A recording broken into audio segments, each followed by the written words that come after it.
buenas noches, queridos amigos. Bienvenidos a Todo se sabe. Arranca febrero y creíamos que de pronto el clima político se iba a tranquilizar un poco, que íbamos a tener un mes un poco más relajado, pero no.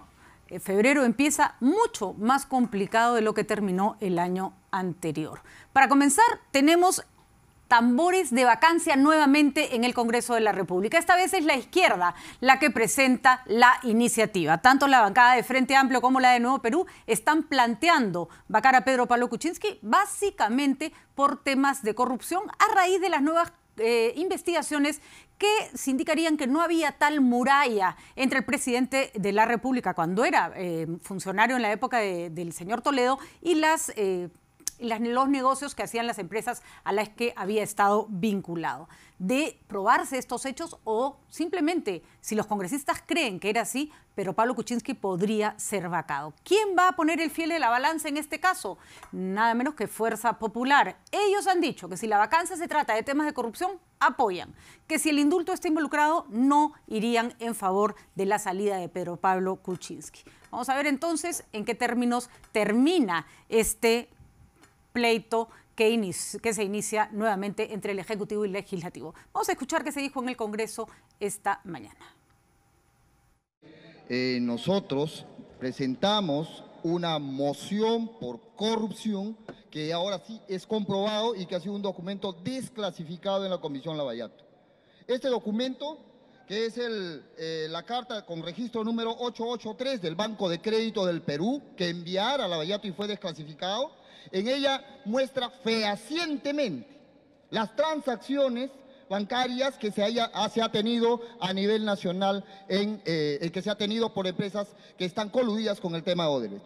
Esto demuestra claramente que el presidente está inmiscuido en temas de corrupción, en el tema de Odebrecht, sin contar los 140 transacciones bancarias que ha tenido el presidente y las empresas del presidente de la República. Por eso que el Frente Amplio, consecuente con su posición de no dar ni un solo espacio a la corrupción en el país, a aquellos que vendieron la patria, nosotros presentamos esta moción de vacancia. Por eso es que hemos decidido, con los fundamentos del caso correspondientes, presentar para conocimiento de otras fuerzas políticas y para también conocimiento de organizaciones sociales una propuesta de vacancia del presidente de la República, para poder recuperar para el país las condiciones de gobernabilidad indispensables en un régimen democrático y para poder hacer no un golpe de Estado institucional de sorpresa, sino una transición democrática efectiva ante los graves problemas que tiene nuestra patria. Tenemos un presidente de la República comprometido con pruebas concretas en graves actos de corrupción. Y esos actos de corrupción tienen varios casos emblemáticos que ya han sido estudiados, establecidas las responsabilidades y señalados, y que en ningún caso han sido respondidos por el señor presidente de la República, en ningún caso. Y a la crisis política se le suman los conflictos sociales. Celestino Flores e Irineo Cariñaupa murieron en medio de una protesta de los agricultores que cultivan papa en nuestro país. Recordemos que son más de 700.000 familias que dependen de este tubérculo, que viven del cultivo de la papa y están reclamando en 5 regiones del Perú que el Estado atienda sus necesidades. El precio de la papa se ha ido al suelo, producto de un exceso de producción. Y hay que decirlo, el Ministerio de Agricultura no estaba a la altura de un problema que pudo haberse manejado mejor. Acaban de llegar a algunos acuerdos entre el Ministerio de Agricultura y los paperos. Sin embargo, hay quienes dicen que los acuerdos pueden ser, a los que se está comprometiendo el Ministerio, pueden ser peor que la enfermedad. El corresponsal, ¿quién está con nosotros, perdón? Antonio Torres, desde Huánuco con nosotros para que nos cuente cómo se ha desarrollado en Huánuco el paro el día de hoy. Antonio, ¿cómo estás? Muy buenas noches. Hola Patricia, ¿qué tal? Muy buenas noches. En Huánuco continúa la paralización del sector agrario en su tercer día. Lamentablemente ayer han habido incidentes, tal como lo hemos reportado, y hoy en horas de la mañana los manifestantes han estado en diferentes puntos de la ciudad con los piquetes, interrumpiendo el tránsito en diferentes lugares, sobre todo en la carretera central. Muy temprano la policía llegó hasta el aeropuerto de nuestra ciudad para despejar la vía que se encontraba bloqueada con troncos y palos. y hace instantes ya los manifestantes, es decir, en este caso los agricultores, se han concentrado en diferentes puntos. Están en el óvalo de Caiguaina y otros están en la laguna Piña del Río. Justamente nosotros estamos aquí en este lugar, en este punto, coberturando la información como es el estilo de RPP Televisión Patricia, y han recibido ellos la noticia de los acuerdos que han arribado el ministro de Agricultura con los dirigentes nacionales que lo representan en esta medida de lucha. En Huánuco se ha podido manejar la información de que ellos están esperando que sus dirigentes lleguen a la capital de la República, ya que a eso de las 2 de la tarde empezaron a viajar hasta Lima, un aproximado de 1.000 agricultores que están de la mano con sus dirigentes. En Huánuco, Antonio, los agricultores están ratificando en su medida de protesta en tanto no tengan una autorización de parte de sus dirigentes que están, como indicamos, en viaje a la ciudad de Lima. Estamos con algunos de los dirigentes que están por acá, está el señor Guamán, Clinder Guamán. ¿Se ratifican ustedes en la medida de protesta que están iniciando aquí en Huánuco? Por supuesto, ¿no? Tenemos 4 pliegos de reclamo que le tenemos al gobierno del Ministerio de Agricultura. Estamos a una sola fuerza, a una sola voz, buscando el resultado. Hasta el momento el señor ministro nos sigue paseando. Ahora, la última información que hemos tenido del ministro, no estamos de acuerdo que el señor dirigente de CONAPROPA está solito, está tomando las decisiones a espaldas de los demás dirigentes. ¿Ha habido representantes de Huánuco con eso? No, señor, recién están viajando nuestros representantes a la ciudad de Lima. Entonces, ¿ustedes qué medidas están tomando en Huánuco? Nosotros tenemos, la decisión está aprobada, paro contundente, indefinido, ¿sí o no, señores?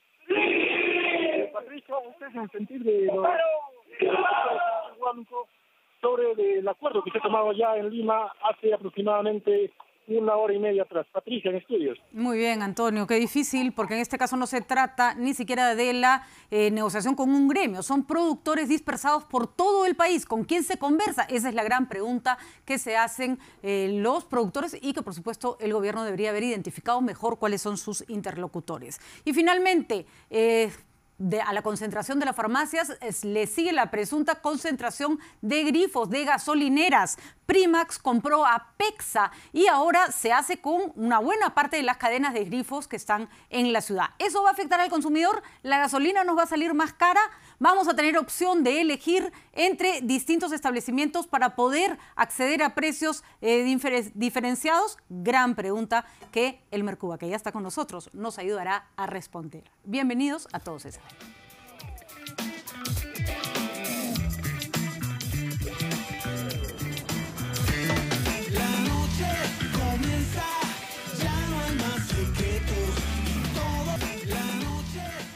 El economista Elmer Cuba con nosotros, quería decir Elmer Huerta, pero no, Elmer Cuba con nosotros para hablar justamente de todos estos problemas que nos están afectando, que tienen que ver con compras grandes que concentran determinados mercados o que aparentemente concentran determinados mercados y también líos como el paro agrario que estamos viviendo en este momento, además, por supuesto, de la coyuntura económica actual. Elmer, muchísimas gracias por estar con nosotros esta noche.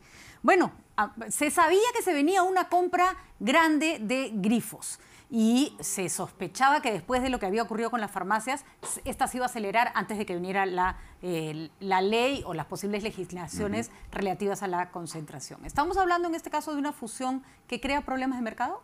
A ver, en general, fusiones en el mundo son bienvenidas. Lo que hacen las compañías es, se fortalecen las dos. Tienen complementariedades, por ejemplo, juntas son más fuertes para la competencia o para el mundo exterior, o a veces uno tiene mejores activos que las otras y es mejor. Hay economías de escala, economías de ámbito y generan valor para los accionistas, para los trabajadores y para los... Es el común de los casos. ¿Está? O sea, la fusión en sí misma no es mala. No, es bienvenida.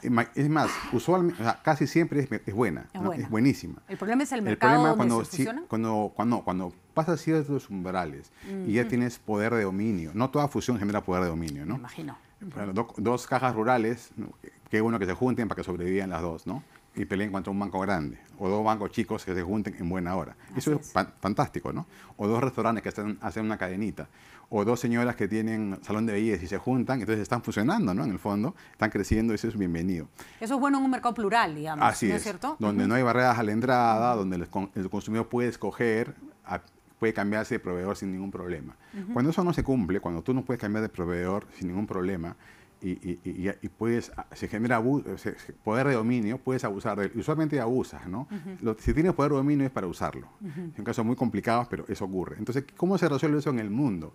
Hay legislación antimonopolio que hace un control previo de las fusiones, ¿no? Le preguntan a la autoridad, oye, por si acaso me va a fusionar, te pido permiso, y le dan permiso. Eso es en el mundo, ¿ah? Y opera bien. Incluso a veces te dan el permiso para fusionarte, pero te obligan a deshacerte de algunas cosas, de algunos, ¿no es cierto? Efectivamente. ¿No? Usualmente te dan permiso. Cosas muy calificadas no te darían permiso, ¿no? En el Perú no hay esa ley, ¿no? Tenemos una ley de control de conductos. O sea, una vez que ya tienes poder y te portas mal, recién te castigo. No hago un control previo a la estructura, ¿no? No tenemos eso. Ahora bien, en el mundo también ha habido errores, ¿ah? Porque en otros países se pone un umbral muy bajo. Entonces hay que preguntar por cualquier cosita. Dos chifas se juntan y hay que pedir permiso. No, y eso en el Perú podría ser un dolor de cabeza espantoso, sí, además ¿no? genera una traba burocrática y al Estado le cuesta mantener a gente pensando en esas cosas, ¿no? Entonces, como estamos llegando tarde a esta ley, tarde en el mundo, podemos hacerlo mejor y aprender de las mejores prácticas internacionales de cómo calibrar mejor. En resumen, una norma de control de fusiones ex ante tendría que ser muy, muy calificada para casos extremos como este, ¿no? No todos los casos. Sería un caso cada 5 años. O sea, no ocurre esto todos los días, ¿no? De hecho, es rarísimo que haya ocurrido uno tras otro en ese contexto. Porque ¿no? se viene la ley de control, justamente, ¿no? Entonces, yo sí estoy a favor de una ley, pero bien calibrada, con los umbrales muy altos, muy definidos, para que casos solamente calificados pasen a la autoridad. Y usualmente te da permiso, pero como tú acabas de decir, con ciertas condiciones. Te puede obligar a desprenderte de activos. Exacto. Y decir, oye, mira, en este distrito, ustedes dos farmacias son el 90% de las farmacias. Así que me cierran la mitad. Y una señora no va a ir a buscar a 3 horas manejando para comprar algo en ese momento. Entonces, ahí te obligo con un tiempo determinado, 1 año, 2 años, a que vendas, te desprendas de tus activos para que no pases de un umbral. Ponte tus 50%, o 40%, u 80%. Lo mismo va a pasar con los grifos, porque si bien no van a controlar el mercado, sí PEXA y Primax son dos cadenas que uno encuentra en cada esquina. Y podrías ¿no? encontrar en algunos distritos cierta dominancia del mercado. En ese caso, en otros países también se hace lo mismo, ¿no? Hay umbrales. Te dicen, oye, tú no puedes ser más allá del 30% de este distrito, ¿no? Y entonces, no necesariamente el control previo te dice no compres, sino compra bajo estas condiciones. Por supuesto. De acuerdo. Como te digo, usualmente en los casos, de cada 100 casos, 95 te aprueban sin ningún problema, porque son fusiones menores. En las otras 5 te aprueban, pero con ciertas condiciones, ¿no? Ahora, está claro que cuando uno escucha a la ministra de Economía, cuando escucha al presidente de Confiep, prefieren insistir en la regulación post. Sin embargo, Indecopi, que es el organismo autorizado, no logra siquiera evitar que concerten los precios los del papel higiénico o las mismas farmacias antes de haberse fusionado. Incluso no nos pueden explicar por qué cuando la gasolina sube, al toque no suben los precios, pero cuando la gasolina baja nadie te baja un solo sol. No, a ver, acá hay un mito. En el Perú hay ley de control previo de fusiones, sí hay, en el sector eléctrico. En el sector eléctrico, y hace 20 años. ¿Y quién lo administra? Indecopi. Y que yo sepa, ningún eléctrico se ha quejado nunca de que eso es una traba burocrática, que no voy a invertir en Perú. Es más, hoy día hay exceso de oferta en el Perú en electricidad. Por supuesto. Entonces está funcionando la regulación. Incluso ahí se revisa la fusión vertical, es decir, la concentración vertical. Y horizontal. Indecopi ahorita está equipado, lo hace, corrientemente, esos casos del sector eléctrico pasan por Indecopi. O sea, si ya lo puede hacer para electricidad, ¿por qué no lo va a hacer para zapatos? Decía la premier Mercedes Arauz que en ese mercado era obligatorio porque era un mercado naturalmente monopólico. No entendía qué iba, porque monopolio no hay, ¿no? A ver, sí o hay. Es un mercado menos competitivo, sí hay porque digamos. Solamente una empresa puede llegar a tu casa con los cables. De acuerdo. No puede haber 10 cables de tu casa. Es como el caso de, no sé, de los peajes, Sí, digamos, pero no me gusta la opinión de... ella como que no quiere dar la norma, ¿no? Me parece un poco extraño. Es un poco contracorriente. ¿De quién debería salir? La profesión, ojo, no los extremos de la profesión. De acuerdo. El mainstream de la profesión nuestra recomienda un control previo de fusiones, pero bien calibradito. De acuerdo. ¿De dónde debería salir esa iniciativa? Porque legislar sobre caliente en el Congreso es el peor. Mira, los más calificados ahorita para dar una norma son los mismos de Indecopi, que además tienen borradores ahí hace tiempo. Cuando yo trabajaba ahí hace más de 8 años, también ya había esas ideas, ¿no? Cosa de rescatarlas bien y sacarlas en buena hora. Y ojo, que también puede haber hacia atrás, ojo, ¿no? O sea, retroactiva en el sentido de que puedes controlar... No, en el sentido legal. No, una operación que ya se hizo y se cerró y te pagaron, ya es. Pero sí te puedo decir que veo con malos ojos que tengas esto y te doy un plazo para que te desprendas de ciertas cositas, ¿no? ¿Necesitan más facultades Indecopi? No, si vamos por esa norma, tendría que darle más presupuesto, ¿no? Porque ahorita con la gente que tiene no podrían resolver esto. Estamos hablando entonces de un tema básicamente técnico y que tiene además una solución viable. El tema que acabamos de ver, el tema del paro agrario, ese es un problema más político, cuya solución es más complicada. Si bien se trata de un tema coyuntural, yo no sé cómo van a salir del embrollo. ¿Qué cosas se recomendaría desde el punto de vista de la economía, que debería tener una repercusión en lo político positivo? Sí, mira, ha sido algo imprevisto, en verdad, porque ha sido a causa del Niño, que las cosechas semanales se han sobrepuesto y transitoriamente ha habido un exceso de oferta de papa, ¿no? Y efectivamente los paperos son los más pobres y los menos organizados y les ha pasado esto. Pero son los más numerosos y los que están en todas las regiones, Es ¿no? verdad, es verdad. ¿No? Sí, no hemos estado equipados en el ministerio para un evento como este que podría haber ocurrido, ¿no? Porque la lo que se ha dado es de emergencia, ¿no? Lo que se está proponiendo es que se van a comprar 7.000 kilogramos de papa, ¿no? Que el MINAGRI va a coordinar con la Municipalidad de Lima para eliminar el cobro del ingreso al mercado mayorista de Santa Anita, que los actuales programas sociales van a comprar papa y que se va a revisar la política arancelaria de la importación de la papa prefrita precocida, cuando en realidad a eso se ha comprometido el Ministerio de Agricultura, acá lo tengo. No sé si estas medidas van a resolver el problema ni siquiera a corto plazo. No, lo que está haciendo el ministro es resolver un problema político. Una papa caliente hoy día en un gobierno que está muy cuestionado y no quieres un frente más, ¿no es cierto? Y está cediendo en todo. Lo que acabas de leer, no lo sabía yo, está cediendo en todo. Nos acaba de llegar, está cediendo en todo en aras de desactivar un problema social. No lo veo ya como algo económico. Es un tema que te ha salido barato desde el punto de vista de poder de la policía, si quieres tú. Más costoso era mandar a la policía y enfrentar ahí con posibles muertos. Y ni siquiera sabes si te ha salido barato, porque en realidad ahora esto puede empeorar la situación. Tienen que destruirla, en verdad. No puedes comprarla y ponerla en el mercado, porque entonces yo tampoco compro. Es como cuando se tira la leche al mar para bajarla, ¿no? En la oferta para que el precio no caiga. Terrible. Y aparte, la parte logística está complicada, ¿no? ¿Qué porcentaje? Le vas a dar una alícuota a cada vendedor, a cada papero, un porcentaje de la papa que vendió, y luego la vas a destrozar, ¿no? Porque si no la vuelve a vender.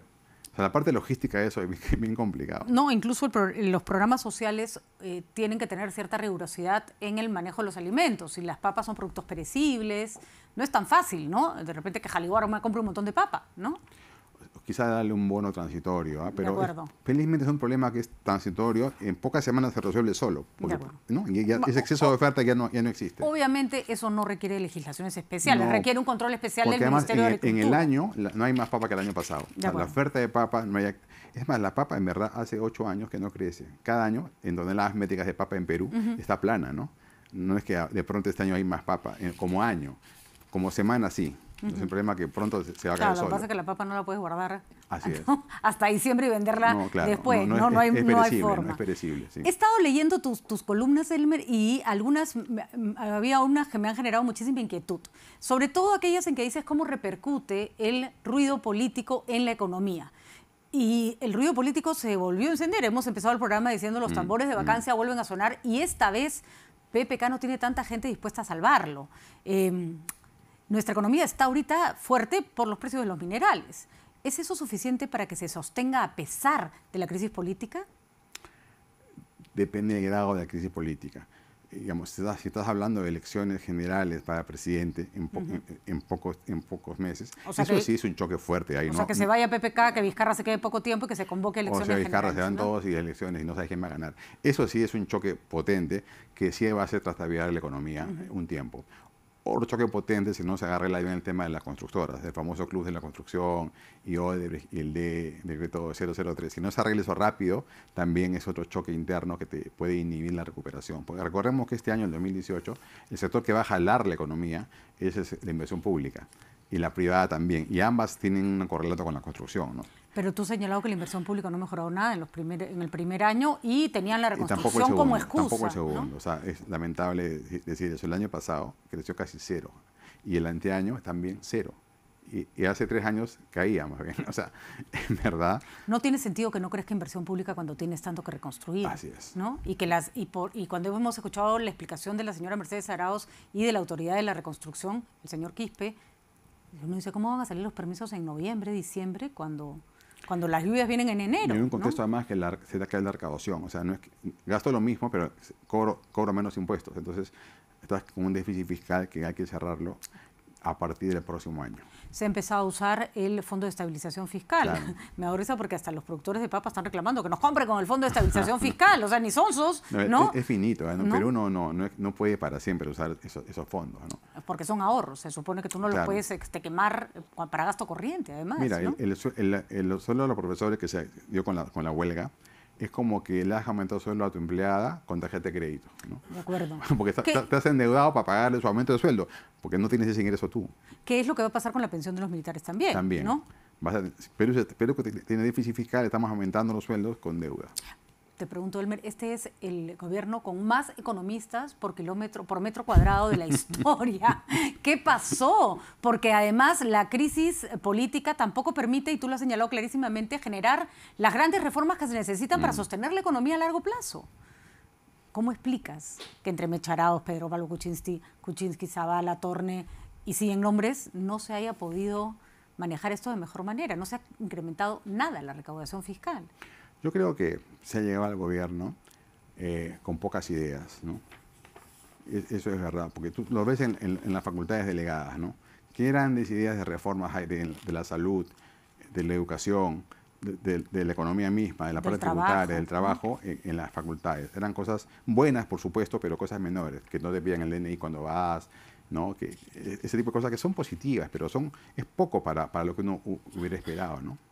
Estaba leyendo hoy día un artículo de Diego Macera sobre la cantidad de días, que eran un montón, y la cantidad de pasos que demoraba cambiar el aire acondicionado del aeropuerto Jorge Chávez. O sea, no podía creer la cantidad de trámites que habían tenido que hacer. El aire, ¿no? de un aeropuerto en el norte, creo que en Trujillo. Exactamente, ni siquiera sí. Jorge Chávez, que sería, tú entenderías porque es un aeropuerto más grande, o ¿no? más complejo, algo así. Sí. Eso es totalmente real. Y el famoso destrave. O sea, si no podemos comprar un aire acondicionado para un aeropuerto en 3 días, ¿qué pasó con el famoso destrave burocrático? Con el correr de los años, la anterior Contraloría, que era mala, ha tenido más poder y los funcionarios públicos han sentido cada vez más miedo. Y esa combinación es perversa, porque te da miedo a firmar, ¿no? Y no es que no haya recursos. Perú ha tenido recursos todos estos años y no han sido gastados, ¿no? Estamos en una época de oro. Señalas que hay incrementos de los metales, hasta algunos han subido más de 100%, sí. El oro 20%. Nuestra economía se ha sostenido mucho sobre la base del crecimiento del precio de los metales. Perú debería estar creciendo por lo menos 5%. Eso deberíamos estar creciendo. Sí, y estamos creciendo 3%. ¿No? Esos 2 puntos se pierden para siempre. Y son empleos, son salarios, son impuestos, ¿no? Sí, el tema ha sido interno. ¿Le dejó el anterior gobierno tan mal la caja y tan mal las cuentas como en algún momento dijo Torne, o se exageró la responsabilidad del gobierno anterior? No, a ver, no. Hubo errores ¿por qué hay déficit fiscal ahora? Si no había el 2014. Bueno, a Humala no le tocaron estos precios de minerales, hay que reconocer. No, por eso, pero ¿cuáles son las 3 razones por las cuales se ha abierto el déficit? Una, que no es culpa de nosotros, que los precios cayeron y la desaceleración llegó. La otra es culpa de nosotros. O sea, la SUNAT ha perdido poder. Cada vez es más perforada. O sea, la evasión de IGB y de renta ha crecido. No se ha mantenido estática ni ha caído, ha aumentado. O sea, cada vez hay más profesionales independientes que evaden pago de impuestos a la renta, de cuarta y quinta. Hay compañías medianas que evaden pago de IGB y renta de tercera, que tienen dos contabilidades. Se está haciendo un hueco a la recaudación.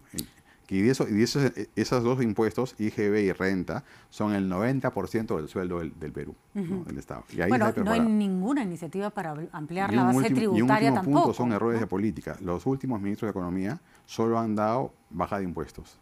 Han regalado plata a la clase media. El ministro Segura y el ministro Torne, los dos han bajado impuestos a la renta de cuarta y quinta, al millón de personas que pagan impuestos. Los peruanos totales que trabajamos todos los días somos 16 millones de personas. Solamente 1 millón de los 16 paga. Y a ese milloncito le ha regalado 2.000 soles cada año. Bueno, pero los que pagamos son cosas que nos den algún sentido. Sí, pero el problema, por ejemplo, con los... Pero no puede hacer eso. Por ejemplo, con... Esperando que la gente consuma. No, de acuerdo. Pero el problema, por ejemplo, con los que emiten recibos por honorarios profesionales, que son un montón de gente en el Perú, ¿no es cierto? No puedes descargar ningún gasto. Y no es normal. O sea, las personas que realizan servicios tienen gastos para poder realizar su trabajo. O sea, hay ciertas cosas... Es el costo que tenemos que pagar nosotros por vivir en Perú. Esa plata se va al pobre. Es algo solidario. No es Suecia todavía.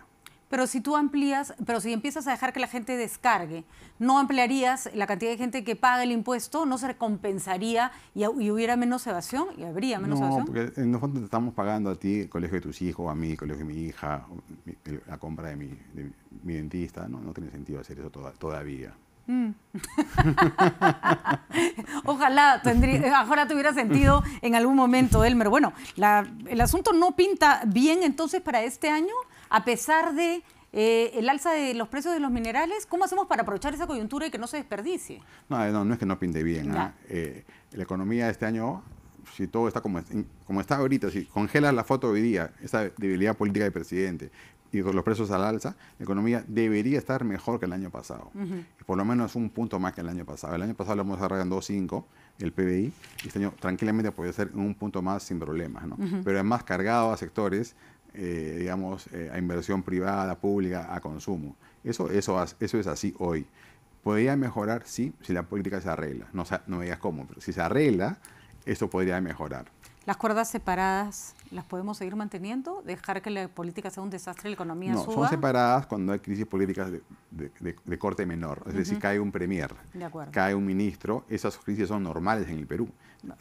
Tenemos un premier por año. Si tú ves desde el año 2000 hasta ahora, tenemos casi 17 premieres, o sea, uno por año. Esas son crisis normales, con eso hemos convivido y a pesar de eso hemos crecido. O sea, ahí están cuerdas separadas.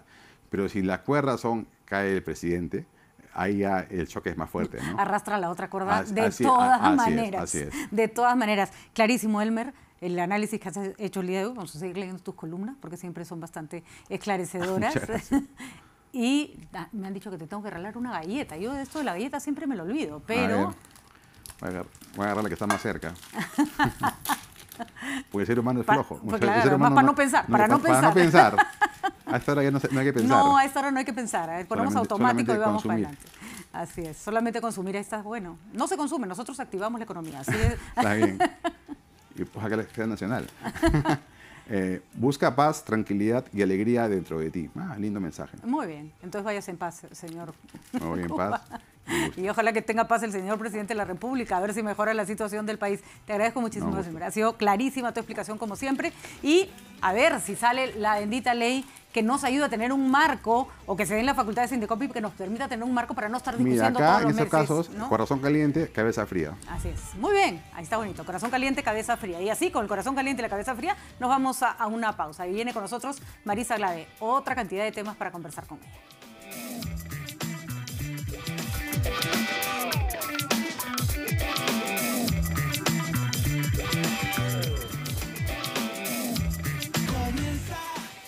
La congresista Marisa Glave de Nuevo Perú ha venido para conversar con nosotros de varios temas, pero queremos priorizar uno que nos preocupa especialmente a las dos, pero estamos seguros que le preocupa a muchísimas personas en el Perú. El caso de las niñas y las adolescentes que terminan embarazadas producto de una violación. Y también el caso de los niños y adolescentes que las violan y que no necesariamente termina en embarazo, pero que eso no hace el problema menos grave. Tenemos un cuadro que quisiera presentar antes de hablar con Marisa para que nos ponga en contexto un poco el tema. De acuerdo con información que viene del CIS, entre el 2011 y el 2006, 11.781 niñas entre 9 y 14 años fueron madres. 8 niñas tenían 9 años, 51 tenían 10 años, 182 niñas tenían 11, 573 tenían 12 años, 2.323 tenían 13 años y 8.644 tenían 14 años. Realmente, no sé a ustedes cómo les caen esas cifras, pero a nosotros nos duele el corazón. Y sobre todo nos hace pensar qué hemos estado haciendo al respecto. Marisa, ahí lo tenemos. Mira, la verdad es que quiero felicitarte por tocar el tema, porque este es un tema que suele no discutirse más allá de la parte del escándalo o de cómo se quiere ayudar a un caso en particular, y no entramos a discutir algo que muchas mujeres desde hace mucho tiempo planteamos, y es la necesidad que el Código Penal deje de tener como un delito el aborto en caso de violación. Y en este tipo de casos en los que nos sumamos a esta campaña que se llama Niñas No Madres, en el que reivindicamos el derecho además de las niñas a seguir siendo niñas, es algo que tenemos que entrar a discutir seriamente, Patricia, porque tú escribiste hace poco un artículo donde hablabas de esta niña que acaba de dar a luz en Tacna, de 9 años. Y ese caso es un caso de las más de 5.000 niñas que han sido violadas en el año 2017. El año 2017, ni siquiera todo el año, sino a noviembre, presenta un registro de parte del Ministerio de la Mujer y Poblaciones Vulnerables de 7.000 mujeres que han sufrido violación. De esas, 5.000 son niñas menores de 14 años. Entonces, tenemos un problema gravísimo, gravísimo de violencia sexual contra la mujer y en particular contra niñas y adolescentes. El caso de las niñas y adolescentes tiene particularidades terribles. Yo lo decía en el artículo hoy día, no todas salen embarazadas, las más chiquitas salen embarazadas normalmente porque son precoces en su desarrollo hormonal, pero si cada niña embarazada en el Perú cada niña violada en el Perú saliera embarazada, tendríamos una legión de niñas gestantes que sería una imagen que no podríamos soportar. Y sin embargo no estamos haciendo nada al respecto. Hay mucha gente que reclama el hecho de que el aborto no resuelve el tema de la violación. No, el aborto no resuelve el caso de la violación, pero el tema que tenemos que entrar es, por ejemplo, a entender por qué en los sistemas de Naciones Unidas, que son sistemas que buscan proteger los derechos de las personas, tenemos un conjunto de recomendaciones, no solo de la CEDAW, que hace recomendaciones desde el año 96 al Perú para modificar su legislación sobre el tema de aborto en el caso particular de violación, sino que ya incluso el Comité contra la Tortura ha mandado una carta al Perú señalando que una mujer que ha sido violentada, que además de haber sido ultrajada y que su cuerpo, contra su voluntad, ha sido violado sexualmente, termina con un embarazo forzado, tiene una maternidad forzada, es un tipo de tortura. Entonces, quien tiene que tomar la decisión, y creo que eso es lo más importante, el proyecto de ley que la congresista Indira Wilca y yo hemos presentado, que es el proyecto de ley 387, lo que plantea es la decisión, Patricia. No plantea promover. Hay una gente que nos dicen, ustedes quieren promover el aborto. No. Lo que nosotros queremos hacer es que una mujer que fue violada, o una mujer que sí deseaba el embarazo, pero que su feto no va a poder vivir, porque también tenemos un conjunto de embarazos que terminan con la posibilidad de tener un feto con malformación a tal punto que en cuanto salga del vientre de la madre va a morir. Así es. Entonces, forzar a una mujer a sostener el embarazo hasta el final para que 2 días o un día después de nacido muera, es simplemente hacer un ejercicio de tortura sobre la mujer. Y además, hay distintas entidades que plantean que ese tipo de tortura no se puede plantear. Lo curioso es que se dice que si se diera una ley como esta se disfrazarían de violaciones en muchos casos. Sin embargo, en el caso de cualquier niña que tiene relaciones sexuales o en menos de 12 años, se considera violación automáticamente. Ni siquiera hay duda con respecto a la legislación que ahí hubo una violación. Y así se trata el caso de cualquier criaturita que haya tenido relaciones sexuales de menos de 12. Entonces ahí ni siquiera habría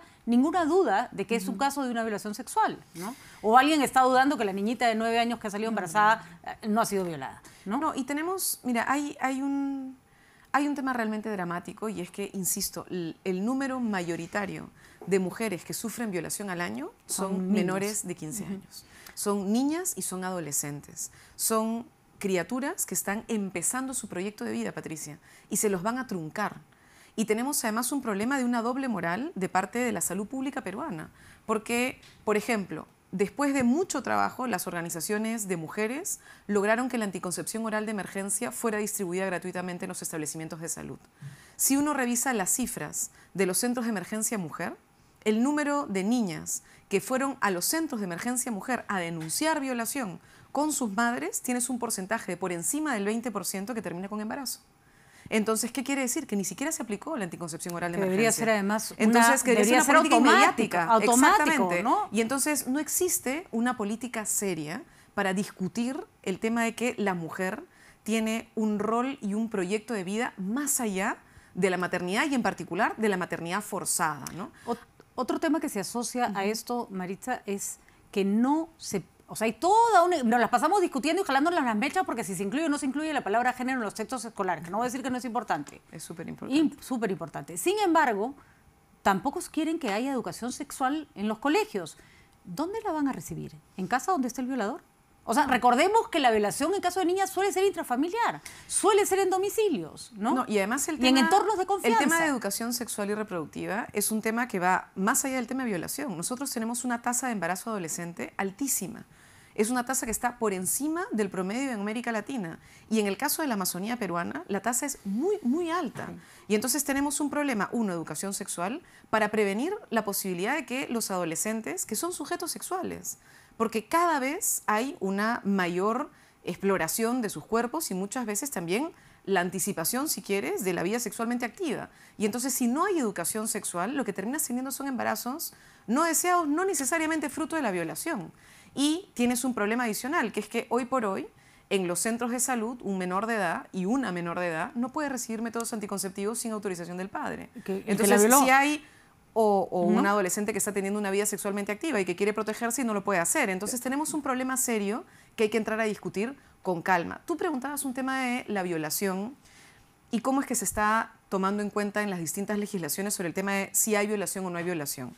Yo creo que es importante señalar, por ejemplo, que la Sala Penal en Colombia, ya en el año 2006, señalaba que era inconstitucional que el Código Penal sancionara los abortos cuando estos habían sido resultados de una conducta denunciada debidamente por la víctima. En el caso de Argentina, también la Corte de Justicia Suprema en el año 2012 señaló que no podía ejercerse una pena privativa de libertad a una persona que había sido víctima de violación sexual y había decidido implementar un aborto. Y en el caso de Bolivia, Patricia, en el año 2014 el Tribunal Constitucional señaló claramente que una víctima de violación solamente requería señalar la autorización y no tenía que iniciar el proceso penal para poder iniciar un proceso de aborto. Entonces, estamos en este caso, estamos en la cola de América Latina. O sea, nuestra región está abordando un problema que es serísimo, porque en nuestro país tenemos un problema de violencia. ¿Se tiene que educar? Sí, se tiene que educar. ¿Se tiene que avanzar a que las mujeres no seamos víctimas de violencia? Sí, pero hoy somos.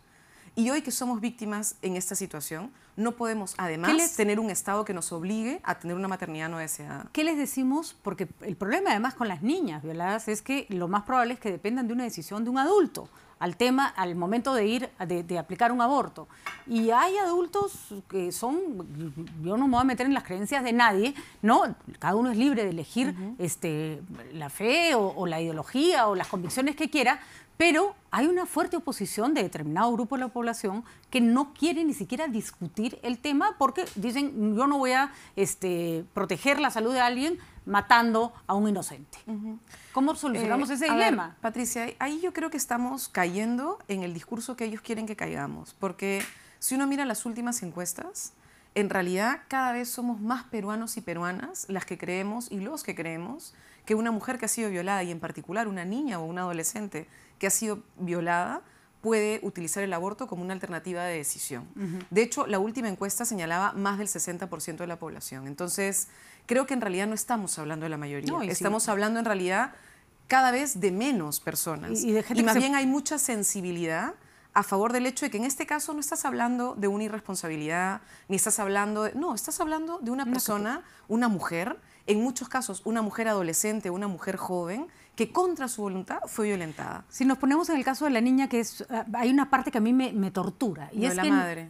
Esta criaturita, no solo la madre, esa niña no vive sola, no vive en una isla. Hay amigos, hay profesores, hay tías, hay abuelas, hay vecinas. ¿Qué pasa? Y yo creo que por eso la educación sexual es importantísima. ¿Qué pasa con una criaturita que es incapaz de hablar y decir, esto me está ocurriendo? Sí. ¿No? ¿Dónde está el entorno de confianza para que esa niña pueda contar lo que le está pasando? ¿Qué hemos hecho como sociedad para que los niños no estén tan desprotegidos? Por eso es fundamental que en el colegio, que es el espacio de la educación, sea un espacio además de absoluta confianza y que sea un espacio donde haya educación sexual y reproductiva. Donde alguien te hable del tema. Donde alguien te hable del tema. Y entonces el niño y la niña puedan sentir confianza con su docente, con su educador, para que sea la persona que pueda identificar el problema. Mira, yo acompañé un caso de una niña violada de 12 años, hace 2 años, y lo descubrió su profesora, una compañera, amiga mía, docente, que encontró un comportamiento extraño en la alumna y dijo, está pasando algo. Era una niña muy activa, era una niña que hacía su tarea, era una niña que iba mucho, vamos, que era una buena alumna, y que de pronto se apagó. Y estaba silenciada, no presentaba las tareas, se vestía desarreglada y entonces esta docente se puso a hablar con la niña, a tratar de hablar con ella, qué cosa está pasando, pensando en que estaba teniendo violencia física, digamos, ¿no? Que también es muchas veces algunos de los casos que revelan esto. Y al final lo que encontró fue que la niña había estado siendo violada de manera sostenida, ¿no? Yo no quiero culpar a nadie, entiendo que el tema es sumamente complejo, pero por ejemplo uno de los responsables de salud que hablaba de la condición de la niña explicaba que las maravillas de la naturaleza había permitido... No, yo me quedé...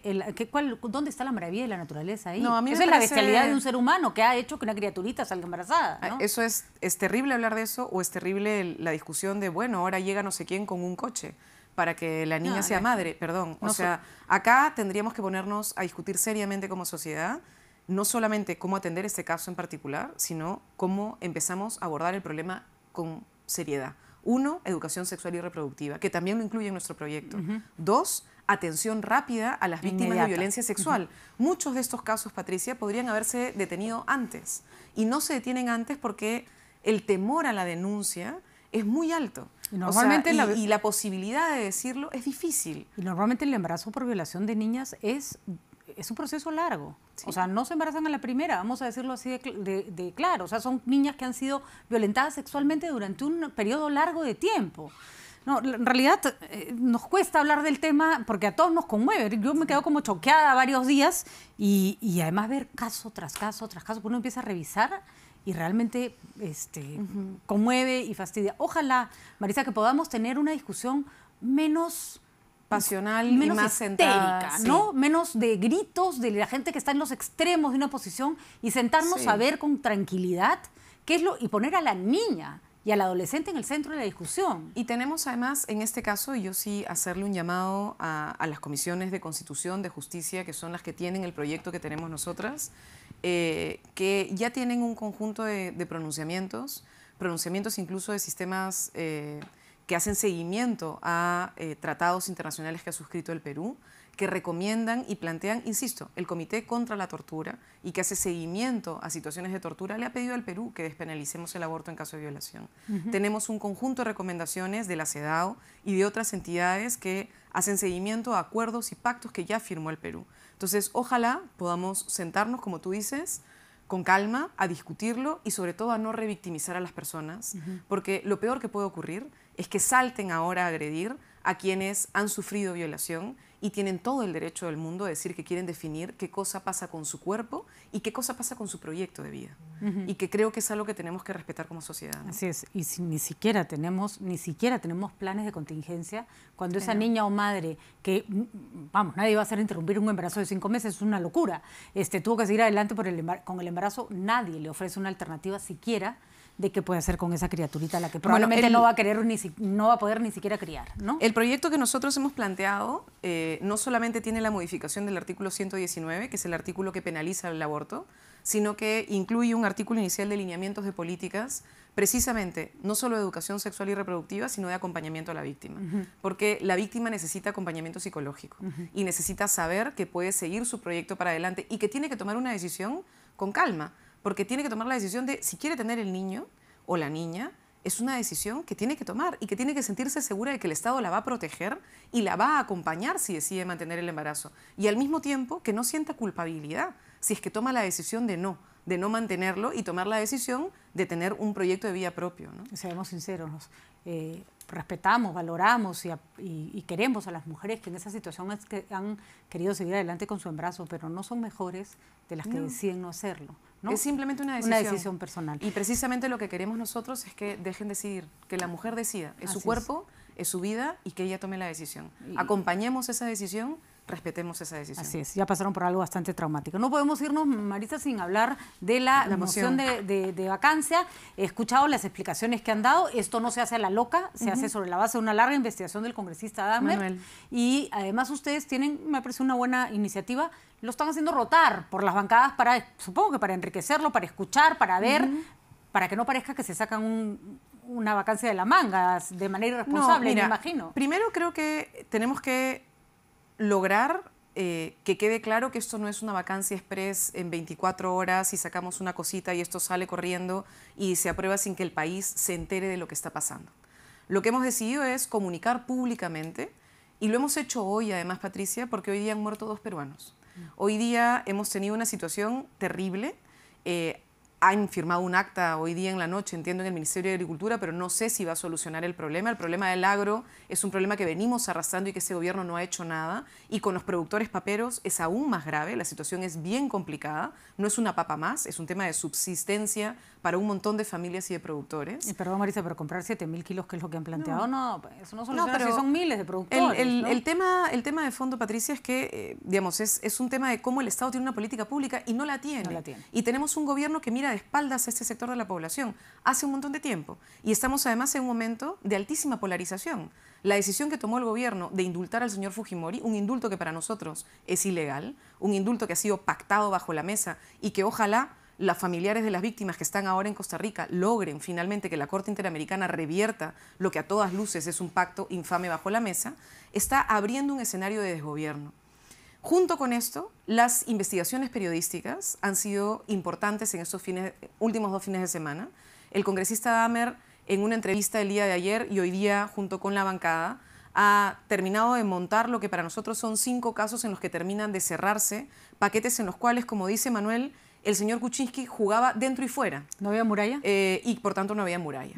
Ese es el punto. El caso más sensible para ustedes es el de TGP, ¿no? Sí, y creo que es importante señalarlo porque, claro, todos estamos con el tema Odebrecht, que es un tema complicadísimo y lavajato y enorme, pero habíamos dejado de lado un conjunto de otros contratos y esto ha empezado a abrirse con lo que señaló el BCP y también de información que existía adelante, y es que en el caso de TGP, el señor Kuczynski a través de Westfield tenía un contrato, ¿no es cierto?, para TGP, y avanza en el 2003 y luego en el 2004 pasa a ser ministro y en el 2004 como ministro es que finalmente se logra el lote 56 y el lote 88. Se hubiera tenido que inhibir, hacer público que tenía... Debió inhibirse enormemente, porque en este caso él no puede decir yo no sabía, porque el señor no tiene muralla china cuando él es formalmente el dueño de su empresa, unipersonal. Entonces, lo que señaló con la información que existía antes, para nosotros ha quedado totalmente desbaratada. O sea, hay mentira y de acuerdo con lo que ustedes investigan y por lo tanto eso lo desacredita. ¿Cuál es el camino? Nuestro camino ha sido, perdona 3 segundos solo para una cosa, es que nosotros además creemos que nuestra moción no está completa. O sea, es lo que nosotros hemos podido recoger como información y que para nosotros ya es suficiente, pero queremos conversarlo. Entonces, hemos mandado carta a todos los voceros. El día de hoy, Alberto Quintanilla y Tania Pariona han hablado con Víctor Andrés García Belaúnde, de Acción Popular. Yo he hablado con César Villanueva. Nuestro equipo técnico ha hablado también con el equipo técnico del Frente Amplio.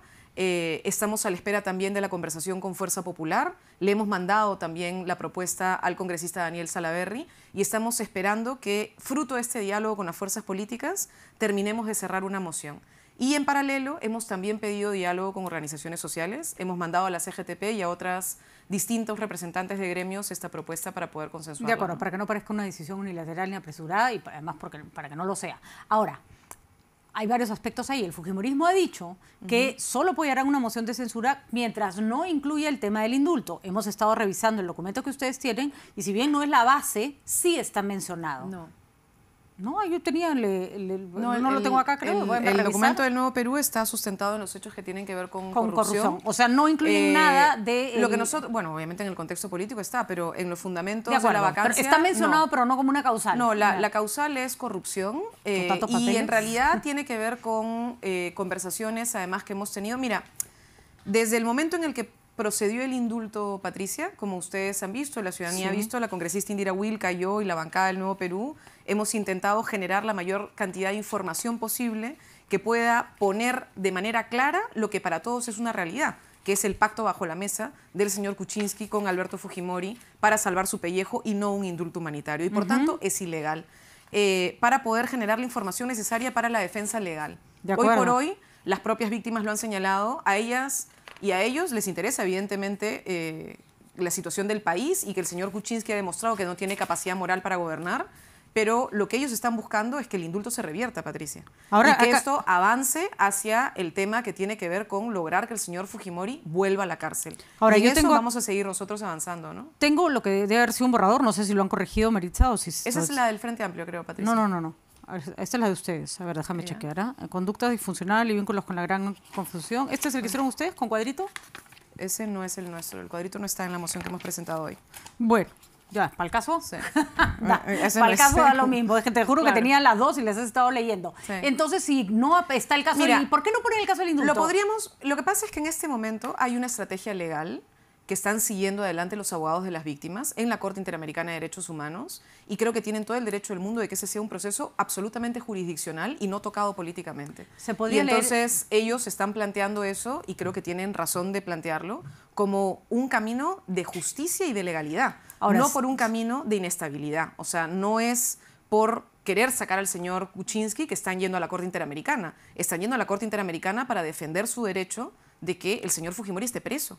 Y yo espero que se pueda lograr, ¿no? Alguien podría interpretar que se trata de una venganza porque ustedes se sintieron engañados en el hecho de no haber apoyado la vacancia. Es verdad que se abstuvieron, ¿no es cierto? No haber apoyado la vacancia y que los hayan embaucado en el caso de que después al toque salió el indulto desde su perspectiva absolutamente negociado. El señor Kuczynski ha embaucado al país, no a nosotros. O sea, si fuera que el señor me mintió a mí o que mintió a la bancada del Nuevo Perú, en fin, no habría mayor problema. El problema es que la señora Mercedes Arauz y el ministro de Justicia mintieron de manera descarada al país el día del proceso de la vacancia sobre el proceso del indulto. Cuando hablabas con Vicente Ceballos en esa escena que fue tan... Estabas tú preguntándole claramente y la respuesta... Bueno, y la respuesta fue, Vicente me dijo, te juro que no. Bueno, y de hecho me dijo, si es que esto ocurre, yo voy a renunciar. Y yo quiero reconocer públicamente que el señor Vicente Ceballos es un caballero y que lo que ha hecho es renunciar al día siguiente, en cuanto se enteró que eso estaba ocurriendo. Y creo que eso es lo que hay que hacer.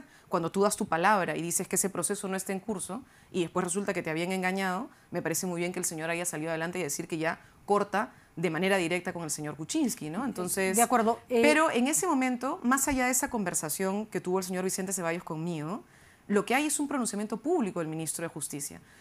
El Ministerio de Justicia saca un pronunciamiento repartido en redes sociales. La señora Arauz hace declaraciones públicas a los medios de comunicación. Lo recuerdo perfectamente. Y eso para nosotros ha sido causal suficiente para una acusación constitucional. Nosotros hemos presentado acusación constitucional contra Mercedes Arauz y contra el ministro de Justicia, que esperamos que la Comisión Permanente, cuando sesione, pueda colocar en agenda en la subcomisión de acusaciones constitucionales. Hay varias personas de Alianza por el Progreso que estarían dispuestos a apoyar la vacancia.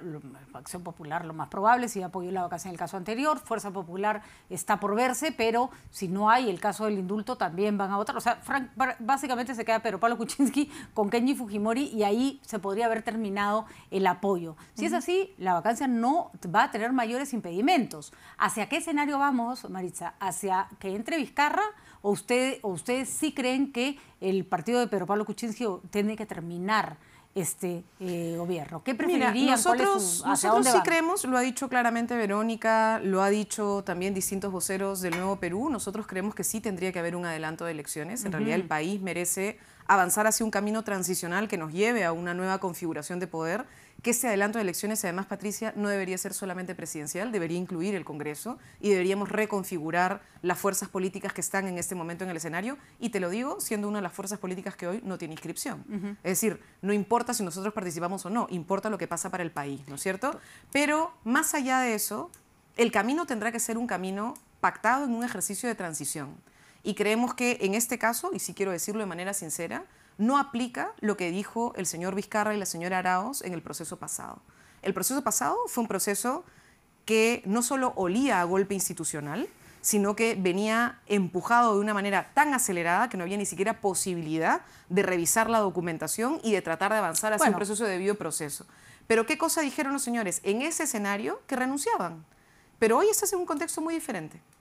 Y yo creo que el señor Vizcarra y la señora Arauz no deberían renunciar. Y la señora Arauz, la verdad es que si renuncia, que renuncie, porque también ha sido igual de cómplice que el señor Kuczynski en un montón de cosas. Pero en todo caso, ojalá que el señor Vizcarra esté a la altura y que siga el mandato constitucional y que pueda abrir un proceso transicional hacia una convocatoria de elecciones, ¿no? Es verdad que ustedes todavía no tienen un partido constituido, pero para terminar, Maritza, ¿por qué Verónica con Goyo? O sea, la opinión generalizada de incluso gente de la izquierda no le suma. Se separaron de Marco Arana porque creo que la postura de Marco Arana además en muchos casos es demasiado intransigente. No es una persona que tenga todas las dotes democráticas que uno quisiera, pero Gregorio Santos no es la mejor compañía. Hay mucha intransigencia, mucho radicalismo. ¿Es esa la izquierda que quieren formar? Mira, lo que ha habido, y creo que es lo que ha señalado también Verónica y han señalado otros, es que la Comisión Política del Nuevo Perú, junto con otras organizaciones políticas, están entrando a discutir un tema que es el tema de la nueva Constitución. Y ahí no solamente hay una conversación con el señor Gregorio Santos, con quien ha habido un evento, sino que van a haber otros eventos con distintas personas que están planteando un proceso constituyente, Pati. Eso no necesariamente es discutir que hay una alianza electoral para un proceso electoral hacia adelante. Es decir con claridad que uno de los problemas serios que tenemos hoy es que tenemos una constitución que nos trae a estos problemas. Pero Gregorio Santos tiene el partido que a ustedes le falta. Y ¿te sentirías cómoda postulando con él? Tienes un montón de otras organizaciones políticas que tienen también inscripción, pero más allá del tema, lo que nosotros hemos hecho es presentar un proyecto de ley que ojalá se discute en el Parlamento y que lo he presentado yo con mi bancada. ¿Y qué cosa estamos planteando? 3 cosas. Una es que no tiene ningún sentido que el requisito para participar electoralmente sean las firmas. Tú tienes organizaciones, como has dicho, está claro. Nosotros tenemos una organización política que tiene comités en prácticamente todos los departamentos del país, que tenemos además ya un congreso fundacional, que tenemos un documento de principios y tenemos un programa constituido, que tenemos una vida partidaria, que tenemos una mujer que tiene un liderazgo inmenso y que muchísima gente quisiera que fuera candidata presidencial, que tiene una aprobación por encima del 25% y que con la legislación actual no podría participar. Y hay partidos que la gente no tiene ni la menor idea de quiénes son sus miembros, qué opinan o no opinan, pero tuvieron la posibilidad de tener o plata o una maquinaria para recolectar firmas. De acuerdo, ahí hay Segunda un vacío. cosa que hemos incluido, delito financiero, y es que estamos en un escenario, Patricia, en el que tenemos un escándalo de corrupción inmenso, que ha atravesado a todas las fuerzas políticas y a todos los gobiernos en los últimos años en el país. Y parte del tema y la discusión que hay que hacer es cómo vamos a garantizar partidos políticos independientes. Y estamos poniendo, por ejemplo, una exigencia de monto máximo de campaña. Y además, que si no se reporta, como hoy todos sabemos, nadie ha reportado realmente cuáles son los fondos y cuánto se gastó, hay delito. Porque hoy por hoy no hay delito. De acuerdo. Y sí estamos poniendo la tipificación del delito. Conozco ahí. cuáles son las condiciones, tendremos tiempo para discutirlas. Creo que lo de delito financiero va a ser lo más difícil de pasar. Y le deseo suerte porque el Congreso nunca legisla en contra de sus propios intereses. Pero Vamos a ver. Gregorio Santos no suma. Yo creo que es una persona que está trabajando el tema de la Constitución, nosotros también, y esperemos que eso sea algo que nos ayude a discutir en el país que esta Constitución no da más. Ok, galleta y vamos a ver si te dice, de repente dice, aléjense de Goyo. No creo, porque la habrías mandado a hacer todas, ¿no? A propósito. todas, para que te toque de todas maneras. No, tienes la seguridad de que a Elmer Cuba le tocó algo distinto. A ver, vamos a ver qué Ahora cosa vamos toca. a ver Ojalá qué que diga tocó. que... Vamos a ver. Eso como leer el horóscopo, creo. Pero Eso es terrible, me ¿no? acaban de mandar un horóscopo hoy día. No, ¿para qué? No se lee eso. ¿Qué Uy, dice? Dios mío. Bueno, la respuesta a tu duda se revelará en tus sueños. Mira, mañana nos cuentas qué soñaste, A dormir. Marisa. A dormir, vámonos a dormir, que yo mañana me levanto a las 5 de la mañana. Gracias. Ha sido muy interesante. Repetimos el tema de los abortos por violación y sobre todo la desprotección de las niñas y adolescentes en nuestro país. Es un tema que esperamos se discuta con altura. Dejemos de insultarnos, pongamos a las niñas y a los adolescentes en el centro de la discusión. Aquí nadie quiere generar no sé, asesinatos masivos ni nada que se le parezca. Queremos proteger a niñas cuya realidad hoy día es tristísima. Gracias, Maritza. Muchas gracias, Estaremos Patricia. detrás de ese tema y, por supuesto, acá se reciben todas las opiniones y se comparten todos los puntos de vista con el respeto adecuado. Gracias por acompañarnos. Muy buenas noches.